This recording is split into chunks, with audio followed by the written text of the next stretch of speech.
சரவணன், நீங்கள் வாங்கி கொடுத்த ஷர்ட்டு தான் போட்டிருந்தேன். ஆனால் இப்போ மாற்றிட்டேன். சட்னி இங்கே கொட்டிட்டாங்க.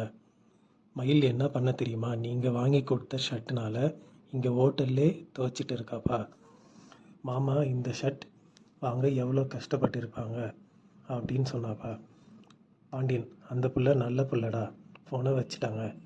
ஹாலில் செந்தில் ஒரு கேள்வி கேட்குறாரு. என்கிட்ட ஒரு சட்டை இருக்குது, அதில் சட்னி பட்டுருச்சு, என்ன பண்ணுவீங்க? மீனா, தூக்கி போட்டுருவேன். ராஜி, ட்ரை கிளீனிங்க்கு போடுவேன். கோமதி, துவைப்பண்டா, இல்லைன்னா ஞாபகத்துக்கு பீரோவில் வச்சுப்பேன். செந்தில், மயில் சட்டையை துவைச்சி போட்டிருக்காங்க. கோமதி, வெளியூர் போகிறதே ஜாலியாக இருக்காதா? மயில் ஃபோட்டோ அனுப்புகிறாங்க. கோமதி வாய்ஸ் நோட் அனுப்புகிறாங்க. என்ன சோப் போட்டேன்னு கேட்குறாங்க. அதில் மயில் ரிப்ளை பண்ணுறா, வாய்ஸ் நோட் அனுப்புகிறா. இங்கே இருக்கிற சோப்பு தான் போட்டேன் த. கோமதி, நீங்களாம் அவகிட்ட பார்த்து கற்றுக்கோங்கன்னு சொல்கிறாங்க. பாண்டியன், பழனி கலெக்ஷனுக்கு வராங்க. குரூப்பில் ஷர்ட் பிக்சரை பார்க்குறாங்க. மயிலை பாராட்டுறாங்க. இது நான் வாங்கின சட்டை இல்லை, மாங்குன்னு துவைச்சிருக்கா.